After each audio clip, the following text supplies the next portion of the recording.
Joe Biden, संयुक्त राज्य America के 47वें राष्ट्रपति, जिनका पूरा नाम जोसेफ रॉबिनेट बाइडेन जूनियर है, इनका जन्म 20 नवंबर 1942 को हुआ था। यह एक अमेरिकी राजनीतिज्ञ और संयुक्त राज्य अमेरिका के 46वें राष्ट्रपति हैं। बाइडेन ने 2020 के संयुक्त राज्य अमेरिका के राष्ट्रपति चुनाव में वर्तमान राष्ट्रपति डोनाल्ड ट्रंप को पराजित कर विजयश्री प्राप्त की और 20 जनवरी 2021 को इन्होंने अमेरिका के 46वें राष्ट्रपति के रूप में शपथ ली। ये डेमोक्रेटिक पार्टी के एक सदस्य भी है। बाइडेन ने 2009 से 2017 तक संयुक्त राज्य अमेरिका के 47वें उपराष्ट्रपति और 1973 से 2009 तक डेलावेयर के सेनेटर के रूप में कार्य किया है। जो बाइडेन स्क्रैंटन, पेंसिल्वेनिया और न्यू कैसल काउंटी, डेलावेयर में पले बड़े हैं। उन्होंने अपनी शिक्षा डेलावेयर विश्वविद्यालय से प्राप्त की है और उसके बाद उन्होंने 1968 में सिरैक्यूज विश्वविद्यालय से कानून की डिग्री हासिल की है। 1970 में इन्हें न्यू कैसल काउंटी का पार्षद चुना गया और 1972 में जब उनकी आयु 29 वर्ष की थी तब उन्हें डेलावेयर से अमेरिकी सीनेट के लिए चुना गया और इस प्रकार वे अमेरिकी इतिहास के छठे सबसे कम उम्र के सेनेटर बने। बाइडेन सीनेट विदेश संबंध समिति के लंबे समय तक सदस्य रहे और अंततः इसके अध्यक्ष बने।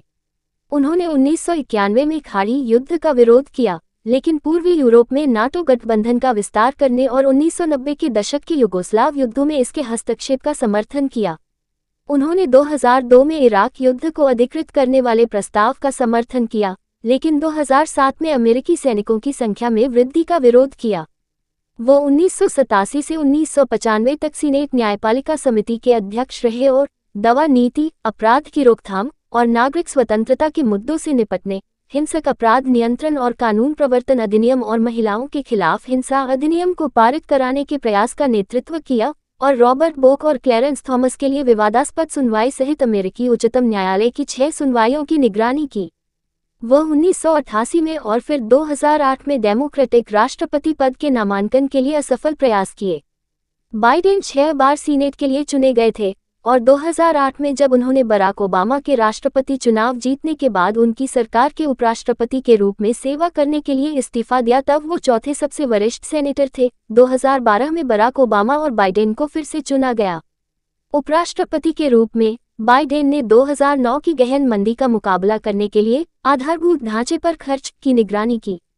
कांग्रेस के रिपब्लिकन सदस्यों के साथ बातचीत कर उन्होंने कर राहत अधिनियम 2010 के को पारित करवाया सहित जिसके कारण एक कराधान गतिरोध हल हो पाया। 2011 का बजट नियंत्रण अधिनियम जिसने ऋण सीमा संकट को हल किया और 2012 के अमेरिकी करदाता राहत अधिनियम के पारित होने से आसन राजकोषीय चट्टान का हल निकाला। उन्होंने संयुक्त राज्य अमेरिका रूस नई स्टार्ट संधि, लीबिया में सैन्य हस्तक्षेप का समर्थन करने के प्रयासों का नेतृत्व किया और 2011 में अमेरिकी सैनिकों की वापसी के माध्यम से इराक के लिए अमेरिकी नीति तैयार करने में मदद की। सैंडी हुक एलिमेंट्री स्कूल की शूटिंग के बाद उन्होंने बंदूक हिंसा कार्य दल का नेतृत्व किया। जनवरी 2017 में ओबामा ने बाइडेन को स्वतंत्रता के राष्ट्रपति पदक से सम्मानित किया। अप्रैल 2019 में बाइडेन ने 2020 के राष्ट्रपति चुनाव में अपनी उम्मीदवारी की घोषणा की और जून 2020 में वो डेमोक्रेटिक नामांकन को सुरक्षित करने के लिए आवश्यक प्रतिनिधि सीमा तक पहुंच गए। 11 अगस्त को उन्होंने कैलिफोर्निया के अमेरिकी सेनेटर कमला हैरिस को अपने उपराष्ट्रपति के दावेदार के रूप में घोषित किया। बाइडेन ने 3 नवंबर के चुनाव में डोनाल्ड ट्रंप को हराया। 1968 में रिचर्ड निक्सन के बाद राष्ट्रपति चुने जाने वाले दूसरे गैर पदस्थ उपराष्ट्रपति हैं।